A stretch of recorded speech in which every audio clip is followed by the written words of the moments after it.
Hey everyone, I just wanted to create a new video once again on Forza Motorsport on PC so that I can share with you all of the different trials and errors that I went through in trying to get this game to run stutter free, believe it or not, on an RTX 4080 with an Intel 13900K. This is my system that I have currently for my cockpit with my Logitech G wheel and pedals. And yeah, even on a 4080, it will micro stutter if you don't take the right steps. So the first one I'm going to point out is just like the other two videos that I did on my 3080 system and my 3060 system for the same game. You need to make sure that you disable resizable bar. That is something that you have to do in the BIOS. If you don't know how to do that, just Google how to get into your UEFI, also known as the BIOS, and turn that setting off. If you leave that on, it's going to stutter no matter what. It doesn't matter anything from a 3060 up to a 4080. I can't speak for a 5090 or a 4090, but something tells me it would probably stutter on that as well. If you turn it off successfully, it will show in the system information of Nvidia control panel that that's off, or it will say no.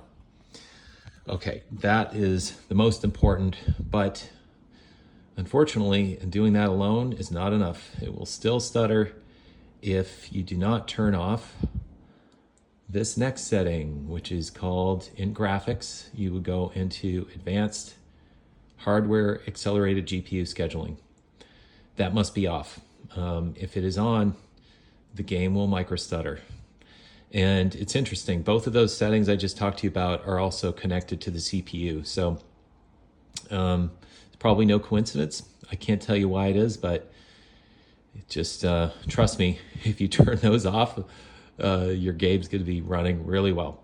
And on that note, it runs really well on my Xbox Series X. That brings me to my next point, which is around the frame rate. So this is a 120 hertz refresh 4K monitor. It's an OLED TV actually. And the game just runs better when everything's locked to FPS. So I have max frame rate set here to 60 FPS for the game under my program settings in my managed 3D settings. Just find Forza Motorsport in there or add it and limit that to 60.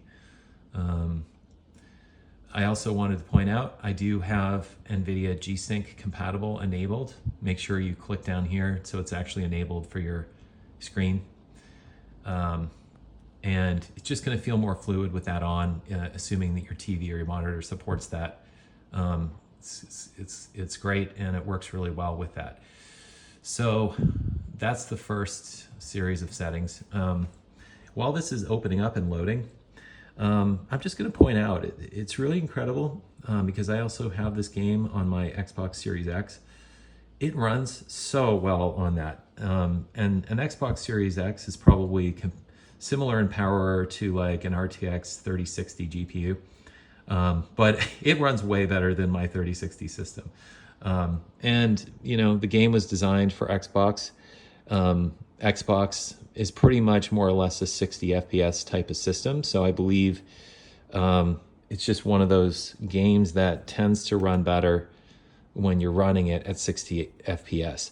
Yeah, of course, an RTX 4080 can go way higher than 60 FPS, and my monitor can, but my experience in all of the systems I've tried is that it's just a lot happier when you're running everything at 60 and you're locking it into 60. So that being said, that will kind of segue into my next point as we go into the actual game settings. So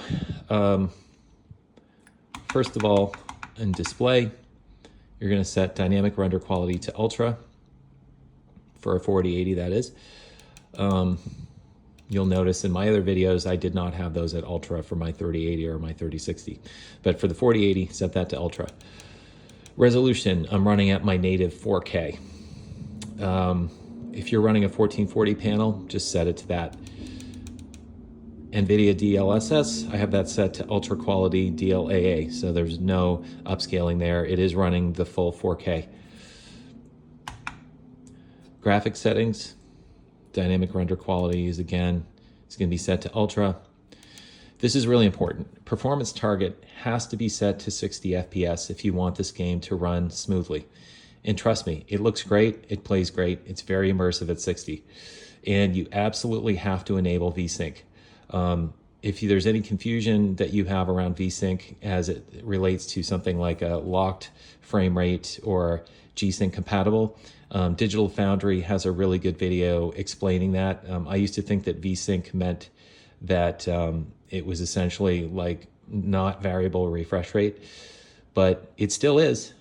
It just buffers things nicely so that you aren't going to get any stutters. And again, this is all about removing stutters so you get the most immersive driving experience in your however you're playing this. And it's very noticeable when you're sitting this close to your monitor if you have any type of a drop or even a micro stutter in your frame rate. Anisotropic filtering is set to 16x on this. Ray tracing, full reflections plus RTAO. RTAO quality, high. Don't set that to ultra unless you have a 4090 or a 5090 or something like that. It's probably fine. RTGI quality is set to auto because I'm not running that. So it doesn't matter. And you can't disable it. Shadow quality is high. Cube map reflection quality, ultra. Car model quality, high. Car livery quality, high. Windshield reflection quality, high. Mirror quality, high. Mirror shown in all views. I turn that off. It does have a GPU impact. You can try it on if you want. I turned it off. It's running great. Track texture quality is high. Particle effects, ultra. Motion blur quality is low. Don't worry. It looks really good. Does not have to be set to high. Motion blur in cockpit I have on because I like the way that feels a little more realistic with that. Lens flare quality high. And then there you go. Now, I'll just close out by saying this game is not simple at all to configure. It's a major pain in the butt.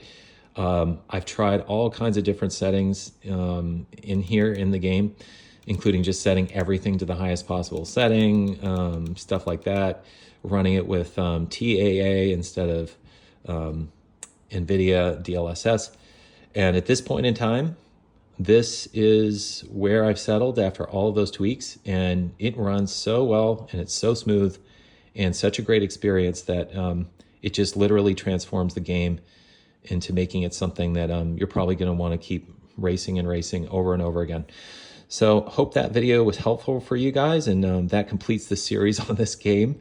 If you want, go check out my RTX 3080 video. If you have a 3080, I did a video on that for the Forza Motorsport.